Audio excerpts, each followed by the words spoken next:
travel on The Pat Kenny Show. Thanks to Discover Northern Ireland. Embrace a giant spirit. Inspire your next holiday at discovernorthernireland.com. Yeah, so overseas travel is back. Are we holidaying in numbers again, or are people wary of going overseas? And when might you get the best deals? Paul O'Conneil, a travel editor for the Irish Independent, joins us with all of the latest updates. Paul, how are you?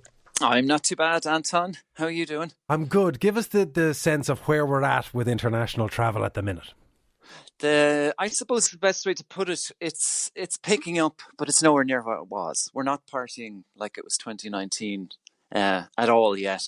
We said the latest figures we have from Dublin Airport, about 1.2 million people travelled through it in August. Now that sounds like a lot, and it's up a lot on what it was before July 19th, but it's 63% less than it would be in a typical August, which is a peak month. So 63% down still.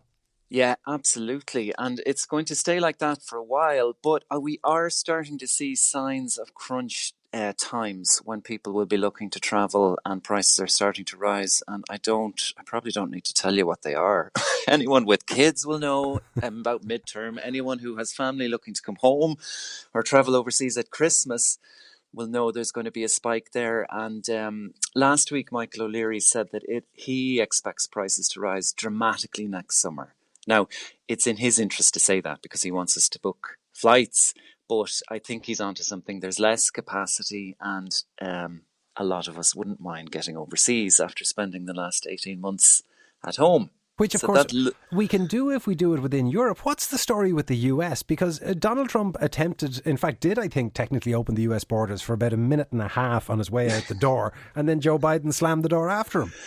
Yeah, this is a strange one. This is persisting. And I think, and many in the industry would have thought as well, that once Biden came in that the regime would change. But no, non-citizens from most of Europe, including Ireland, are not allowed to travel to the US. And that is really, it's damaging tourism. That's an obvious thing to say, going both ways. It's been an awful long time since I've been in the States, but it's also people who want to go home or who want to visit family and friends have not been able to go back and forth. Now, you can, obviously, if you're a citizen or you have a green card and all of that, but right now there isn't an indication of when that resumes. The pessimistic scenario is that at this stage it could be next year. The US, the White House is looking at a whole new system for international travel. It may, like Canada reopened recently to fully vaccinated travellers, it may do something like that. Contact tracing may be part of it. There's a lot more work on vaccine mandates going on in the US. You might have seen that United Airlines is mandating all of its employees to be vaccinated, for example. But in that context, Paul, that's the bit that seems so odd. We are, particularly in Ireland, I mean, setting the EU as a whole to one side, but if you just look at Ireland as a single entity, we are swimming in vaccine by comparison to the US. We are paragons of vaccination virtue by comparison to the US, yet we're not allowed to go there and they can come here. I agree. I think at this point we should have golden passports, basically. We've been so good with our vaccinations. But and there is puzzlement all through Europe because Europe opened to the US, as you remember, early in summer, and there was a sense that there'd be a kind of a quid pro quo, but it just didn't come. And I obviously don't need to tell you either that the infection rates and the spread of the Delta variant is also high in the US. So it just doesn't seem to make sense. So lots of people scratching their heads. Best case scenario, you'll hear news in a month or so, but it could easily go through December, January. I think you've just answered Keith's question. I have to travel to New York I have travel planned for the 23rd of October. Is there any hope it'll go ahead? How long is a piece of string? I think maybe the answer to that. Well, yeah, and one of the more bizarre, this year and a half has given us some really bizarre travel workarounds and restrictions. But if you spend 2 weeks in a country that's not on the restricted list, you can enter no problem. It's only if you've been in one of the restricted countries in the last 2 weeks, like which is us here living in Ireland. But if your texture there was to travel to one of the other countries and stay there for 2 weeks, and then he'd be fine going into New York. Do the other countries include Canada? Because the texture says, I want to travel to Vancouver from Cork to see my grandchildren, my son and his wife. Please advise on the steps I need to take, says Ger. Yeah, great question. I don't know. This is changing so fast. I haven't seen what the restrictions are between Canada and the US at the moment. But I can check on that and I'll tweet it afterwards, Anton. We also have loads of questions about, given the urge there is among the airlines to get people back into their seats, there must be deals out there. So what are your recommendations in terms of tips and flights and deals that are available? Yeah, there absolutely are deals. And the deals that I'm seeing are in the best prices, sort of October, November, January and February, not midterm. The prices go up in midterm. But right now, you can get a Ryanair flight to Biarritz or Milan for €9.99. It's €20 to Malaga. It's $16.99 to Corfu. Obviously, you mightn't get it on the one Saturday to Saturday that you want, but those fares are available if your dates are flexible. The problem is over the crunch periods when we all want to go. I was looking at Aer Lingus flights to Prague, as an example. They're $29.99 each way for a lot of October, but the minute you get into that week, which is the 24th to the 29th, they flip to about 70, right up to 400, depending on the day you're travelling. Sorry, let me just check that again, Paul. They go from $29.99 to 400 quid. Yeah, on the most expensive day. Yeah, so that's what these were exactly the kind of conversations we were having in 2019. So it shows you that we're getting, you can take an optimistic view of this and say it's good to be having these arguments again.